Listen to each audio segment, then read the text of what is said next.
अस्सलाम वालेकुम। आज का हमारा टॉपिक है psycho analytic approach by Sigmund Freud. तो सबसे पहले हम फ्राइड का बैकग्राउंड देखेंगे। फ्राइड ने यूनिवर्सिटी ऑफ वियना से मेडिकल में स्टडी की थी। इसके अलावा उसने फिजियोलॉजी और न्यूरोलॉजी को स्टडी किया था। फ्राइड ने ह्यूमन पर्सनैलिटी की अंडरस्टैंडिंग के लिए एक मुकम्मल और न्यू अप्रोच थी वो क्रिएट की थी। नेक्स्ट इसके देखेंगे साइको एनालिसिस के की फैक्टर्स। फ्राइड ने कहा था कि इंसान के अनकॉन्शियस इसके बिहेवियर पर अफेक्ट करता है और ये कि ह्यूमन पर्सनालिटी और एबनॉर्मेलिटी चाइल्डहुड में ही डेवलप हो जाती है। इसके अलावा फ्राइड कहता है कि न्यूरोटिक पेशेंट को हम बातों के ज़रिए ट्रीट कर सकते हैं। फ्राइड का ज़्यादातर आइडियाज़ जो थे वो ड्रीम इंटरप्रिटेशन के ऊपर बेस करते हैं। फ्राइड ने इस थीरी को पर्सनैलिटी की थीरी के ऊपर फोकस किया था कि किस तरह ये हमारी इंटरनल ग्रोथ के ऊपर डेवलप करती है। सिगमंड फ्राइड की ये थीरी इंटरनल ग्रोथ पर फोकस करती है और ये थीरी हमें unconscious fear, desires, thought, growths और बिहेवियर के इन्फ्लुएंस के बारे में बताती है। फ्राइड का ये साइको एनालिसिस पर्सनैलिटी की थीरी के साथ साथ साइकोथेरेपी के मेथड के तौर पर भी यूज़ किया जाता है।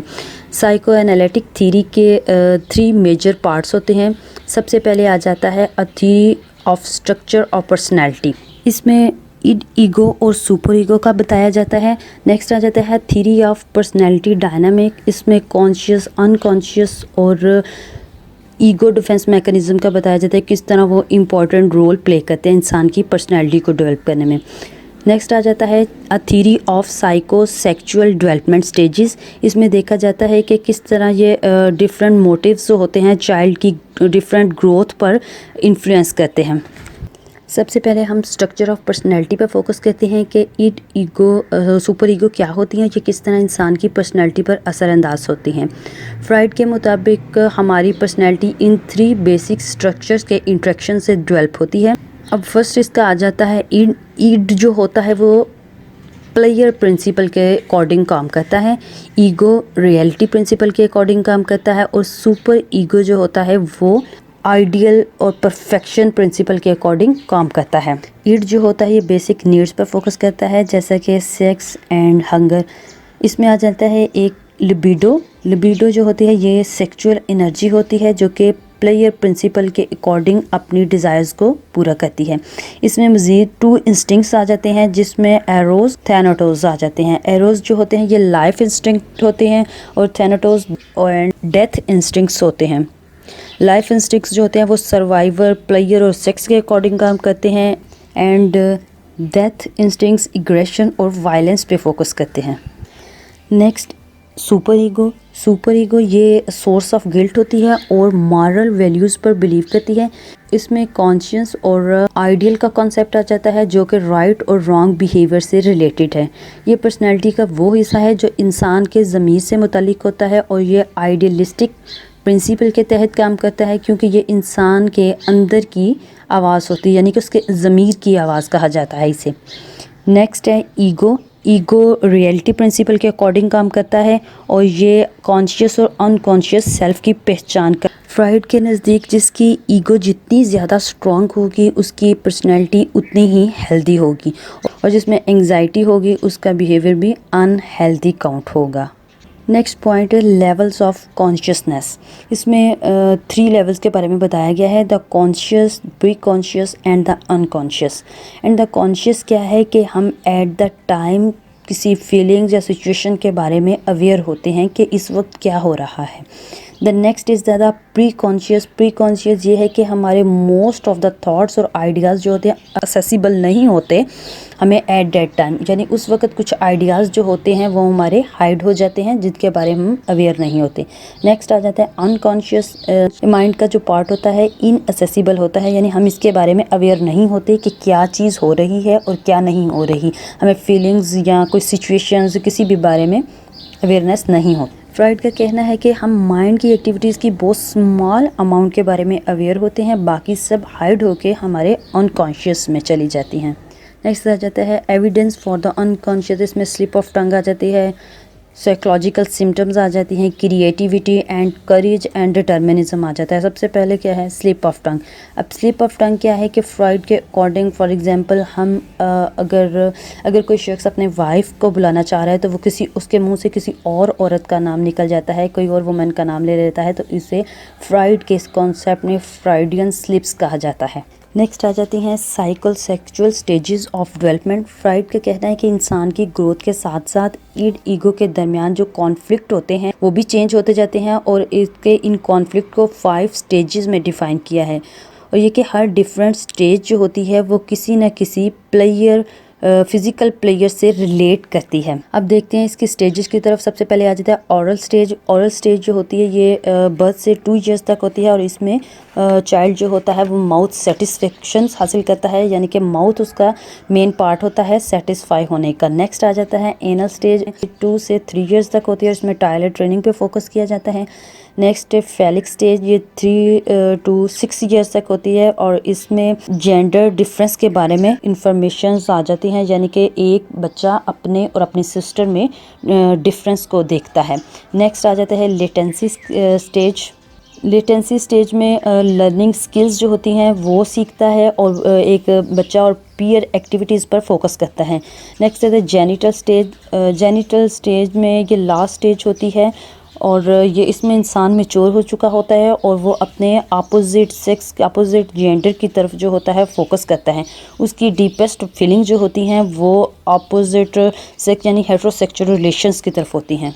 फ्रॉइड के अकॉर्डिंग हर स्टेज में डिज़ायर्स की सेटिस्फेक्शन बहुत ज़रूरी होती है, क्योंकि अगर ऐसा ना हो तो फिक्सेशन होने के चांस होते हैं।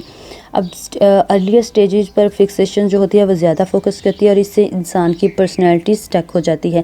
यानी एक इंसान की ओरल स्टेज में जब फिक्सेशन हो जाए तो वो दूसरों पर बहुत ज़्यादा डिपेंड करने लगता है, और आगे जाकर स्मोकिंग और ड्रिंक की हैबिट को डेवलप कर सकता है। और इसी तरह अगर उसके एनल स्टेज में फिक्सेशन हो जाए तो उसके क्लीननेस का इशू आ जाता है, उसमें एबनॉर्मेलिटी का फिक्सेशन हो जाती है। और इसमें आ जाता है next Audible complex. Audible complex इस कॉन्फ्लिक्ट में बॉयज़ और गर्ल्स दोनों इन्वॉल्व होते हैं। बॉयज़ का मदर की तरफ रुझान होता है, और गर्ल्स फादर के साथ ज़्यादा अटैच होती हैं। नेक्स्ट टॉपिक है द डिफेंस मैकेनिज़्म। ईगो के डिफेंस मैकेनिज़म्स हैं। जब इंसान एंग्जाइटी फील करता है या कोई अनअक्सेप्टेबल सिचुएशंस होती है तो इसे हैंडल करने के लिए, एंग्जाइटी को रिड्यूस करने के लिए वो ईगो डिफेंस मैकेनिज़्म यूज़ करता है। और जब वो ये डिफेंस मैकेनिज़्म यूज़ कर रहा होता है तो खुद भी इससे अवेयर नहीं होता। अब देखते हैं इनके डिफेंस मैकेनिज़्म कौन कौन। सबसे पहले आ जाते हैं डिनाइल। इसमें वो रियल इवेंट्स को रिफ्यूज़ कर देता है, क्योंकि वो उसके लिए अनप्लेजेंट होता है, यानी उसके लिए जो नाखुशगवार चीज़ होती है वो उसे एक्सेप्ट करने से इनकार कर देता है। नेक्स्ट आ जाता है डिस्प्लेसमेंट। डिस्प्लेसमेंट में क्या है कि नाकाबिल कबूल फीलिंग को एक्सेप्टेबल फीलिंग में चेंज कर लेता है। Next projection. प्रोजेक्शन, इसमें इंसान अपनी मिस्टेक्स को दूसरों पर डाल देता है। नेक्स्ट है द रैशनलाइजेशन। इसमें अपने स्पेसिफिक बिहेवियर को डिफाइन करने के लिए कोई ना कोई लॉजिक ढूंढ लेता है ताकि उसे कोई सोसाइटी में गलत ना कहे। नेक्स्ट आ जाता है रिएक्शन फॉर्मेशन। इसमें इंसान ऐसे बिलीव्स अपना लेता है जो कि उसके पर्सनैलिटी के अगेंस्ट होते हैं। नेक्स्ट है जो रिग्रेशन। इसमें बचपन के किसी यादगार लम्हे को एंजॉय करता है, वो अपने उस पॉइंट पर चला जाता है जहाँ पे वो कभी बहुत ज़्यादा हैप्पी था। नेक्स्ट है रिप्रेशन। इसमें इंसान पेनफुल सिचुएशन को या बातों को या कोई भी फीलिंग्स को वो रिप्रेस कर देता है क्योंकि उसके लिए एक्सेप्टेबल नहीं होती। And the last one is the sublimation. इसमें इंसान अनएक्सेप्टेबल के पूरा करने के लिए कोई भी अनएक्सेप्टेबल सिचुएशन जो कि हमारी सोसाइटी में अनएक्सेप्टेबल है, उस डिज़ायर को पूरा करने के लिए एक सोशली एक्सेप्टेबल चैनल ढूंढ लेता है, यानी कि अपने आप का कोई डिफाइन करने का लॉजिक ढूंढ लेता है कि मेरी ये बात गलत नहीं है। नेक्स्ट आ जाता है थेराप्यूटिक प्रोसेस के किस तरह इसे देखा जाता है कि इसमें थेराप्यूटिक प्रोसेस क्या है, ये थेरेपी किस तरह यूज़ की जाती है। सबसे पहले इसमें देखा जाता है कि अनकॉन्शियस को किस तरह कॉन्शियस में लाया जा सकता है, क्लाइंट की अवेयरनेस को किस तरह से से ज़्यादा किया जा सकता है, और ये कि ईगो को किस तरह कंट्रोल करना है और सेल्फ कंट्रोल क्या चीज़ है।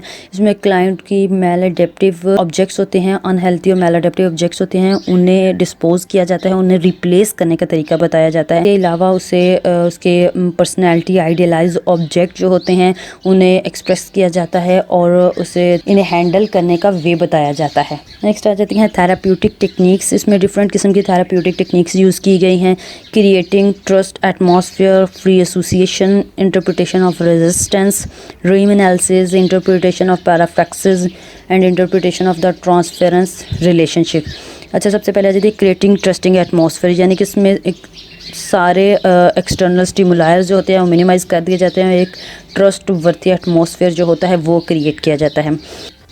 फ्री एसोसिएशन में इंसान को फ्रीली इन्वायरमेंट दिया जाता है, say whatever comes to mind, जो उसके माइंड में आता है वो बता देता है, सिर्फ कुछ भी वो हाइड नहीं करता, अपनी फीलिंग्स सब कुछ शेयर कर देता है। नेक्स्ट है ड्रीम एनालिसिस। ड्रीम एनालिसिस में अनकॉन्शियस को अनकवर करके और उसे के इनसाइड का एक माहौल प्रोवाइड करके उसके प्रॉब्लम्स को रिजॉल्व किया जाता है। आगे इंटरप्रिटेशन ऑफ पैराफ्लेक्सिस। इंटरप्रिटेशन ऑफ पैराफ्लेक्सिस में डिफरेंट टर्म्स आ जाती हैं, इसमें स्लिप ऑफ टंग आ जाता है, राइटिंग मिस्टेक्स आ जाती हैं, मोटर मूवमेंट्स में कोई प्रॉब्लम्स आ जाती हैं, forgetting things and the small accidents. और फ्राइड इस ऐसे फिनोमेना को साइकोपैथोलॉजी ऑफ एवरीडे लाइफ कहता है। नेक्स्ट है इंटरप्रिटेशन ऑफ ट्रांसफरेंस रिलेशनशिप। सबसे पहले ट्रांसफरेंस है। ट्रांसफरेंस क्या है कि इसमें ऑडिपस इश्यूज़ जो होते हैं वो थेराप्यूटिक रिलेशनशिप्स में जो होते हैं एक्सपीरियंस होते हैं। नेक्स्ट है काउंटर ट्रांसफरेंस। काउंटर ट्रांसफरेंस में यह है कि क्लाइंट्स जो है वो थेरेपिस्ट जो है वो क्लाइंट को अपने प्रीवियस रिलेशनशिप्स में देखने लग जाता है। ये नेगेटिव, ये थेरेपी का नेगेटिव फैक्टर है। नेक्स्ट आ जाता है फ्राइड का कंट्रीब्यूशन क्या है साइकोलॉजी में। उसने ह्यूमर पे काम किया था, फॉरगेटिंग पे, क्राउड बिहेवियर पे, फोबियाज, पर्सनैलिटी एंड एग्रेशन पे काम किया था। आगे आ जाता है कि साइको एनालिटिक थेरेपी जो होती है वो कौन से मेंटल डिसऑर्डर्स के लिए, मेंटल इश्यूज़ के लिए यूज़ की जाती है। ये ऑब्सेसिव कंपल्सिव डिसऑर्डर के लिए यूज़ की जाती है, डिप्रेशन, साइकोसोमैटिक डिसऑर्डर्स के लिए, फोबियाज के लिए, एंग्जाइटी के लिए, सेल्फ डिस्ट्रक्टिव बिहेवियर के लिए यूज़ होती है। रिलेशनशिप इश्यूज़ में साइको एनालिटिक थेरेपी यूज़ होती है और इसके अलावा सेक्चुअल प्रॉब्लम्स में भी इसे यूज़ किया जाता है। फ्राइड ने एज सच बहुत ज़्यादा काम किया है इसके ऊपर, पर्सनैलिटी के ऊपर, और इसकी बहुत फेमस जो है ये थीरी है। साइकोथेरापिस्ट भी ऐसी टेक्निक्स को बहुत ज़्यादा यूज़ किया जाता है, इसके थेरेपीज़ को भी बहुत ज़्यादा इलाज के लिए, डिफरेंट डिसऑर्डर्स के लिए यूज़ किया जाता है। तो इसका टॉपिक बहुत इजी है, होप सो कि आपको इसकी सारी समझ आ गई होगी। अपना ख्याल रखिएगा। अल्लाह हाफिज़।